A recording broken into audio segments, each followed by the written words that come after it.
Olá, alunos, sejam bem-vindos a mais uma aula de História da Igreja, da FAESP, do curso médio da FAESP. História da Igreja. Na aula passada, nós definimos aqui a essência, o surgimento, a origem do nome Igreja, como era a Igreja no Antigo Testamento.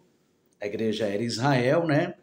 E vimos que a igreja surgiu profeticamente no coração de Deus antes da criação do mundo, mas passou a existir de fato no dia de Pentecostes.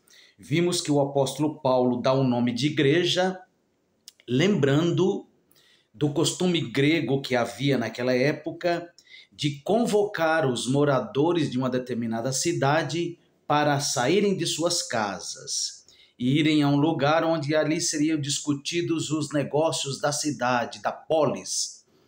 Esse lugar era um lugar muito grande chamado Ágora. Ágora, onde ali se reuniam para tratar dos assuntos da cidade.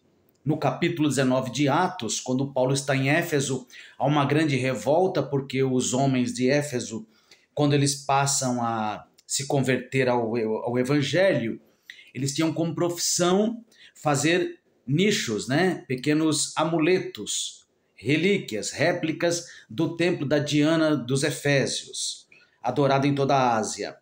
E à medida que eles foram se convertendo, eles foram deixando a profissão, deixando a idolatria, e há uma grande revolta no capítulo 19 contra Paulo e os seus companheiros. Eles querem matar o apóstolo, e no meio daquela confusão, então, o governador ali, uma espécie de governador, Alexandre, ele toma a palavra e defende os apóstolos, dizendo que eles não estão fazendo nada contra a deusa Diana dos Efésios, mas que se eles tivessem alguma queixa, que procurassem os procônsules e resolvessem esse assunto em assembleia, ou seja, ali a palavra grega usada para definir assembleia é eclesia ou eclésia, que dá o nome de igreja, daí vem o nome igreja. Então, por definição, podemos dizer que igreja é um grupo de pessoas chamados para fora, ou simplesmente chamados para fora. Naquela época eles eram chamados para fora de suas casas para se reunirem em determinado lugar. Assim, foi dado o nome da igreja para a reunião dos crentes. Então, uma igreja não é o prédio, não é o edifício. O edifício é o templo, né? Igreja são as pessoas que se reúnem em determinado lugar a fim de, reunidos, falarem do nome de Deus e adorarem a Deus, cultuarem ao Senhor, como desde o princípio se conhece essa reunião.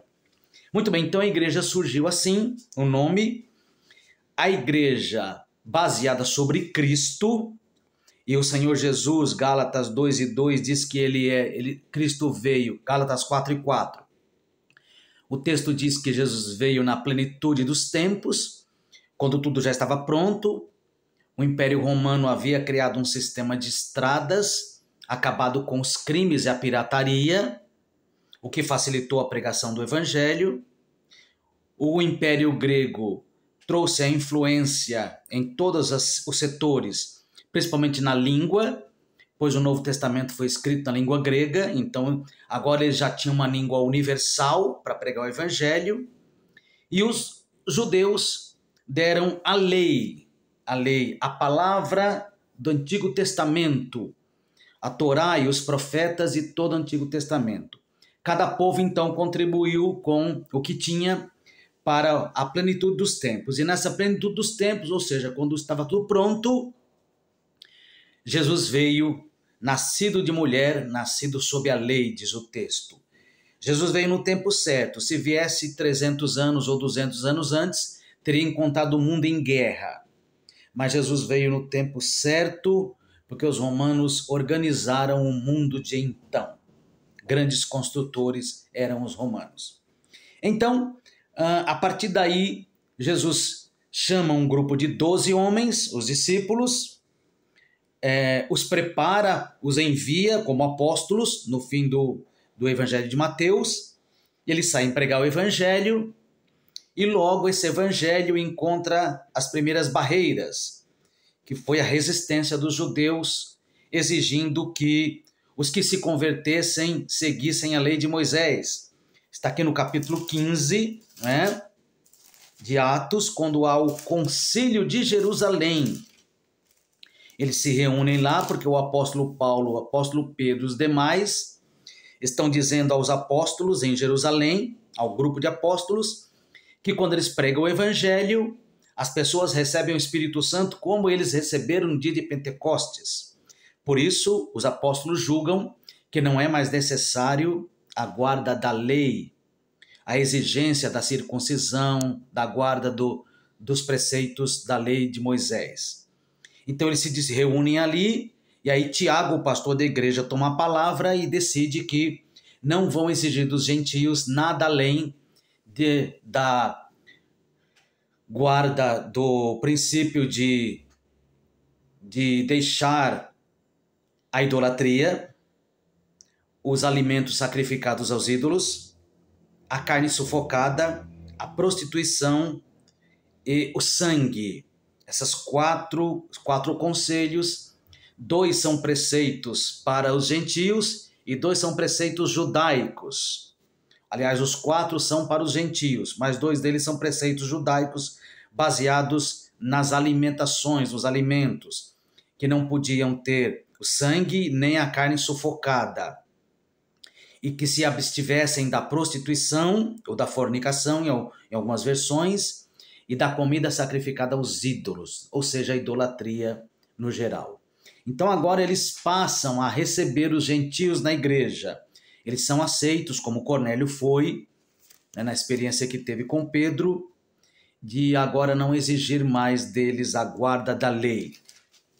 Aí, logo em seguida, quando a igreja começa a dar os seus primeiros passos, os diáconos são instituídos, porque havia necessidade de cuidar de outras coisas que não fosse a pregação da palavra. Então a igreja já começa a tomar a sua forma no Novo Testamento, depois de Pentecostes, quando ela surgiu. Então os apóstolos fundam as primeiras igrejas, eles colocam pastores nessas igrejas, a palavra ali no começo era bispo ou presbítero ou ancião, ou no grego episcopos, que é supervisor, e agora com o passar do tempo eles passam a ser chamados de pastores, os líderes das congregações locais. Lembrando que naquela época não havia templos, né? Eles se reuniam nas casas dos irmãos, principalmente. Durante o tempo da perseguição, eles vão se reunir nas florestas, nos bosques, nas catacumbas de Roma, nos esgotos, né, nas galerias, escondidos da perseguição. Mas agora a igreja, então, amplia os seus limites. No fim do livro de Atos, capítulo 28, o apóstolo Paulo fica preso por 2 anos em Roma, e ali ele evangeliza toda a guarda pretoriana. Então o evangelho já começa a tomar todo o Império Romano, e por volta do ano 100, então, o evangelho já foi pregado a todo o Império Romano, no primeiro século da igreja. No ano 70, acontece a destruição de Jerusalém por parte dos romanos, e aí os judeus se espalham por todas as partes do mundo, levando consigo a sua crença, a sinagoga, os seus elementos, e principalmente o evangelho é espalhado a todo o mundo a partir do ano 70. Por causa dessa perseguição, 20 anos depois, João é levado preso, cativo para a ilha de Patmos, que era uma mina de sal, uma colônia penal, onde os prisioneiros do Império Romano eram destinados, aqueles que se recusavam a adorar os ídolos romanos. Então, João fica ali, mas não morre. Ele retorna para Éfeso, onde ele vive os seus últimos dias de vida. E assim encerramos o primeiro século da igreja, encontrado em Atos, que narra João preso na ilha de Patmos, encerrando assim os primeiros 100 anos da igreja. Essa é a primeira fase, a igreja apostólica. Então, concluímos aqui a primeira fase da Igreja Apostólica. Vamos entrar agora, então, na segunda fase do nosso estudo, que é a Igreja Perseguida. A partir do ano 70, os romanos começam a perseguir a Igreja, principalmente porque os cristãos se recusam a adorar os ídolos romanos. Essa perseguição foi uma perseguição cruel, foram 10 grandes perseguições, que duraram mais ou menos 300 anos. Essa perseguição foi cruel, narrada nos livros Os Mártires do Coliseu Romano, livros sobre os sacrifícios que eram feitos, a matança de cristãos no Coliseu Romano, alguns enforcados, outros eram queimados vivos para iluminar as ruas de Roma. E assim, um triste período em que a igreja teve que enfrentar a perseguição. Mas no meio dessa perseguição, surgiram homens de Deus que deram continuidade ao trabalho dos apóstolos. Esses homens foram chamados de pais da igreja, e podemos dividi-los em 2 categorias. No tempo da perseguição, eles são chamados de pais apologistas, porque eles estão defendendo a igreja, defendendo a fé em meio à perseguição dos romanos. Grandes homens surgiram nessa época, quase todos morreram. E na segunda parte, então, quando termina a perseguição, aí surgem os pais chamados de polemistas, porque agora surgem polêmicas na igreja a respeito de Cristo, a respeito da Trindade, a respeito do Espírito Santo, a respeito de Deus, e eles vão defender a sã doutrina em meio a surgimento de grandes heresias, grande parte trazidas por causa da influência da filosofia grega, que deu origem também a uma mistura de cristianismo com filosofia grega, que deu origem ao gnosticismo. Nessa época, então, também é formado o cânon do Novo Testamento.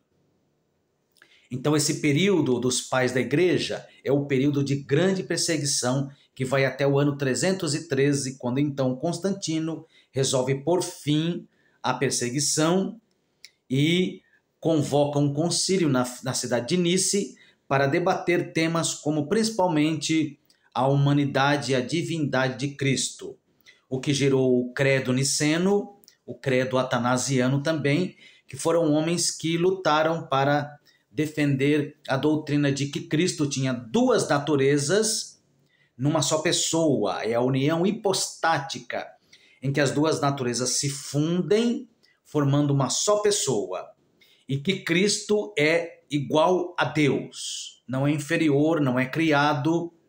Então, em meio a muita polêmica e muita disputa, vence a doutrina da dupla natureza de Cristo.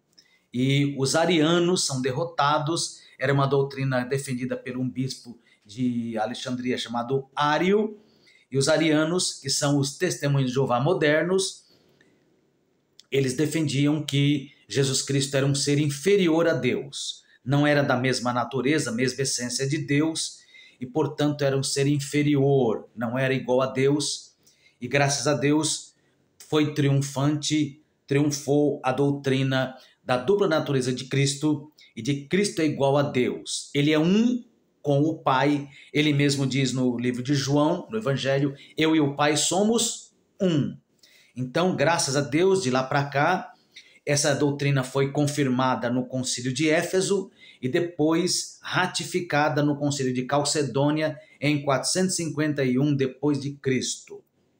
Nessa época também, a partir do ano 300, com o fim da perseguição, começa a se formar o cânon do Novo Testamento. Em 320 já é apresentado um molde, um protótipo do que seria o Novo Testamento, com 22 livros, restando alguns para completar, como Hebreus, como Tiago, que entraram depois.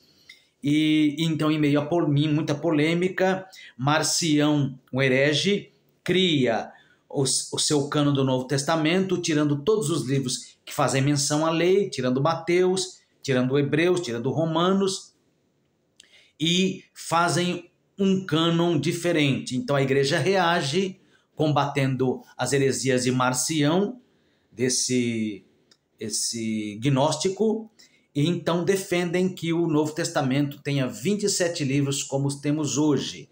Então, por volta do ano 300 até 400 é definido o cânon do Novo Testamento. No terceiro século, a igreja então já tem o cânon do Novo Testamento fechado, que junto com o do Antigo formam a Bíblia Sagrada como conhecemos hoje.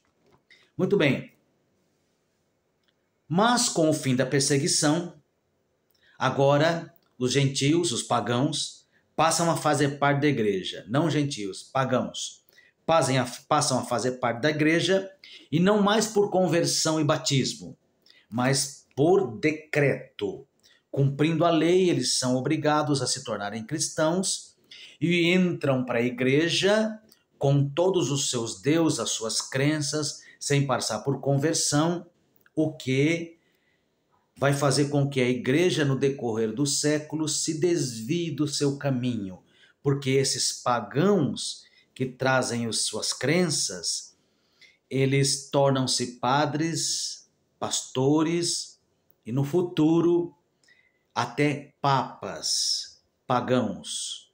Isso distorce, então, o ensino de Jesus, o ensino bíblico sobre a igreja.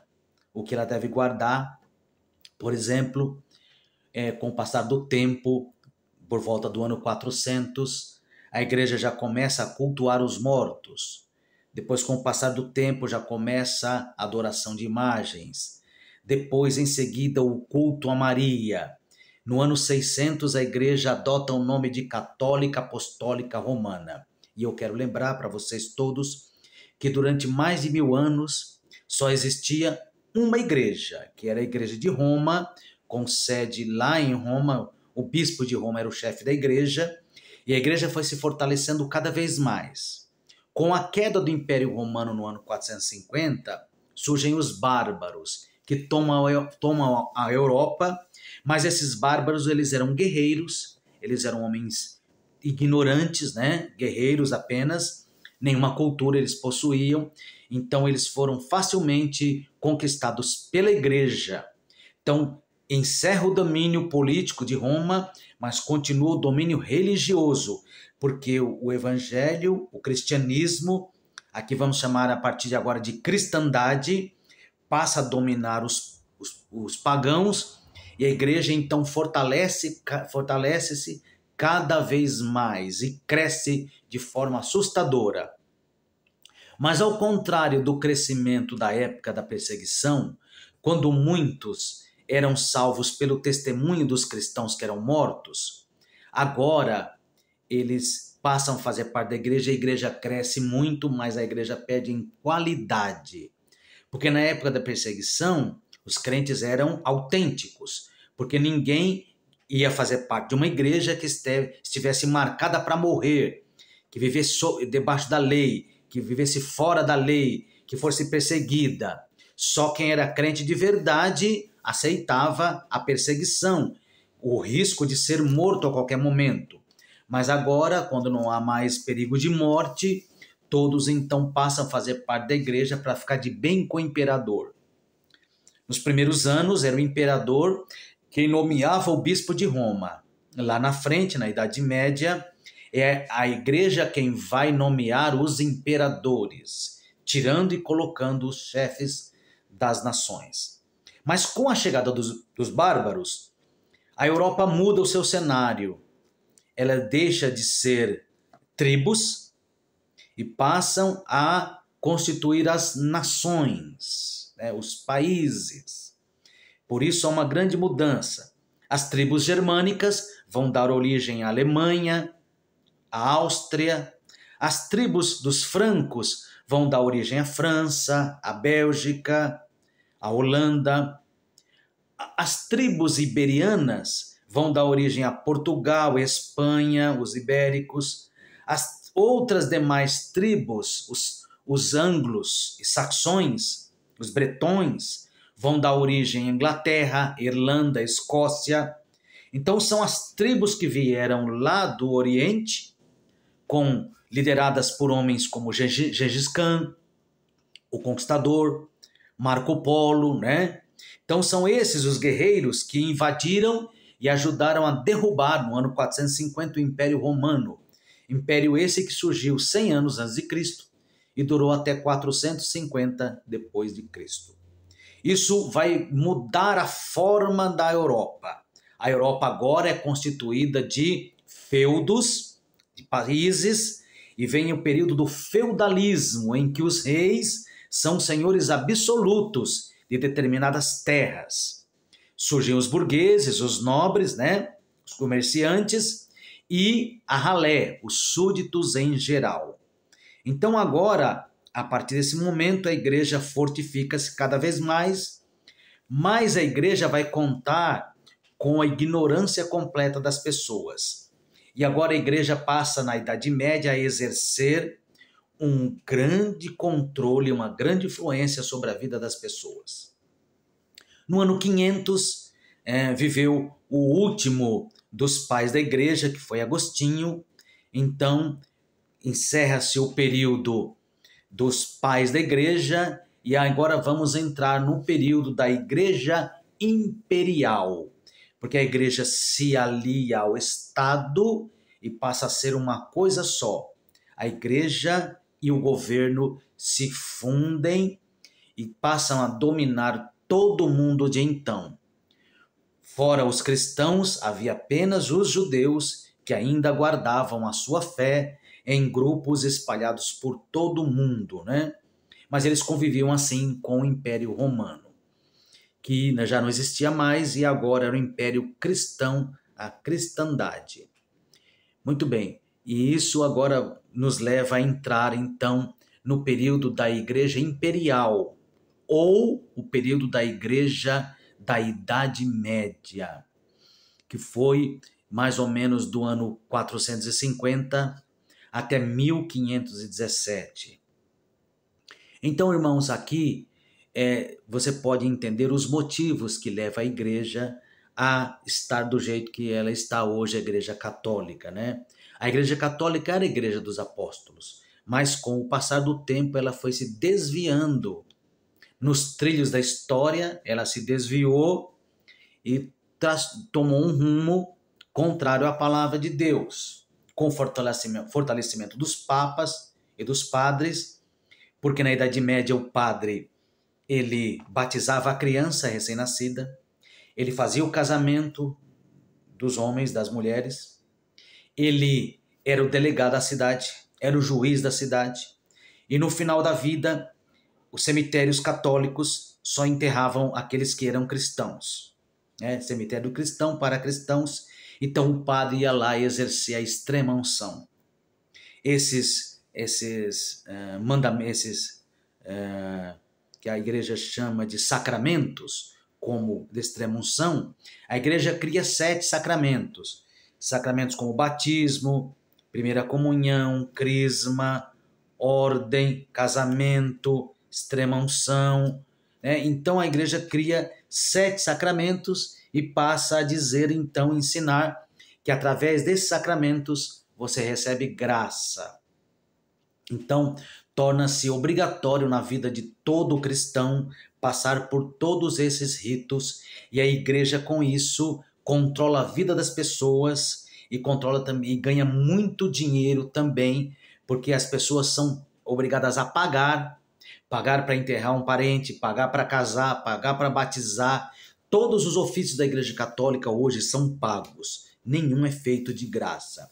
A igreja acumula muita riqueza e muito poder, e um poder tão grande que na Idade Média, no auge da Idade Média, ela põe reis e tira reis dos países.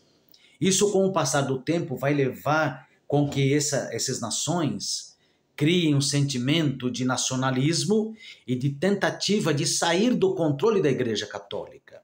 Mas isso não é tão fácil assim, porque ela exerce esse controle até os dias de hoje sobre muitos países, sobre muitos povos. Então, nesse meio também, a Igreja Católica, a Igreja Cristã, ela proíbe a leitura da Bíblia, o que aprofunda ainda mais a ignorância e o controle, porque tudo que os papas dizem agora tem o mesmo valor do que a Bíblia. A igreja, inclusive, ensina que a Bíblia Sagrada é produto da igreja, foi a igreja quem produziu a Bíblia. quando é o contrário, né? A Bíblia está acima da igreja. A igreja é produzida por causa da Bíblia.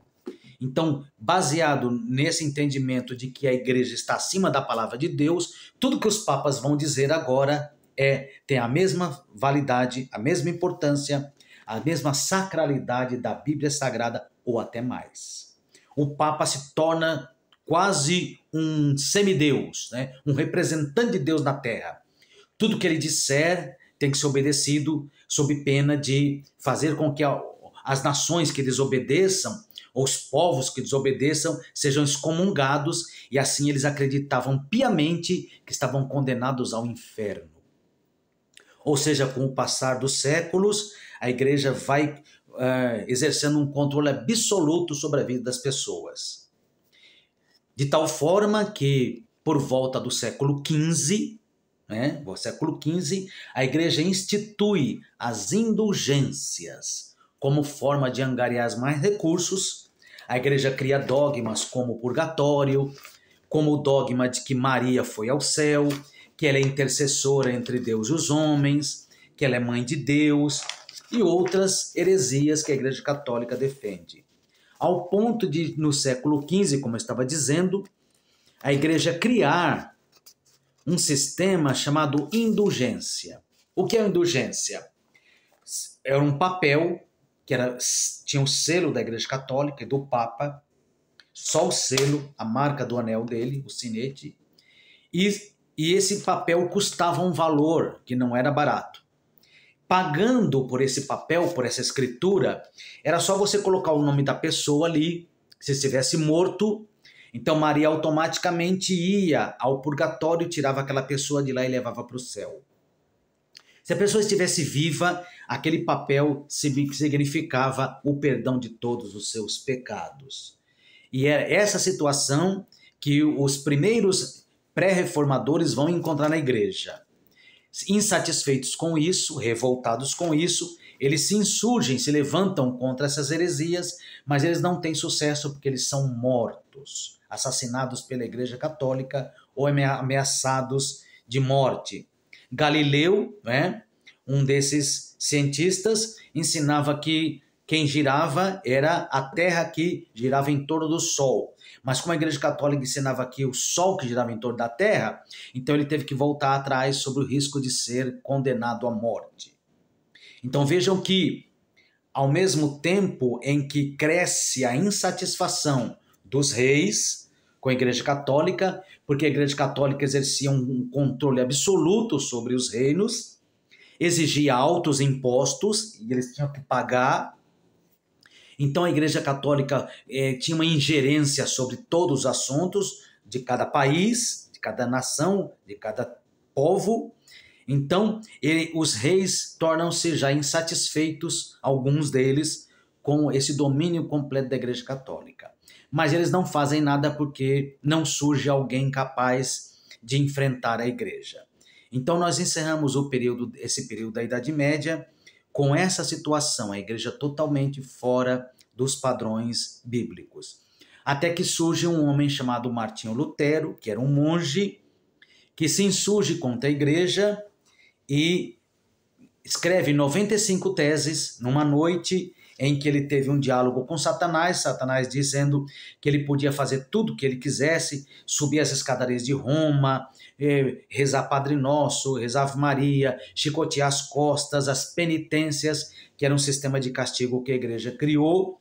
Nada disso era suficiente e Satanás chega a dizer para Martinho Lutero que ele pertencia ainda a Satanás. Então, Martinho Lutero perde o sono, ele era um professor de teologia e foi até a biblioteca e lá ele pega a Bíblia e lê Romanos 1:17, o versículo famoso, da Reforma Protestante, que foi o estopim da Reforma, que diz que o justo viverá da fé. Isso impactou tremendamente Martinho Lutero, porque até então a igreja estava alcançando a justiça pelas obras. Mas como o apóstolo Paulo diz, o justo viverá da fé. A justiça porque nele, no Evangelho, se descobre a justiça de Deus de fé em fé, como está escrito, mas o justo viverá da fé. Naquela noite que Martinho Lutero lê esse texto, Romanos 1,17, ele já conhecia esse texto, mas esse texto fala de forma diferente, impacta o coração de Lutero. E no dia seguinte, ele escreve 95 teses contra a igreja, contra o Papa, contra as heresias, desafiando todas elas, e fixa nas portas da Catedral de Wittenberg, onde havia a escola lá de teologia, onde ele dava aula. Era um hábito, né, em 31 de outubro, véspera do dia de Todos os Santos, que as pessoas se reunissem na Catedral de Wittenberg para discutir temas polêmicos sobre teologia, né? Mas aí os alunos, quando chegam, leem aquelas 95 teses, isso se espalha como uma chama, né? Como fogo na gasolina, e então isso chega aos ouvidos do Papa. Então, aí é o início da Reforma Protestante, e na próxima aula nós vamos falar um pouco mais sobre o outro período. O próximo período é a Igreja Reformada. Amém? Deus abençoe sua vida em nome de Jesus.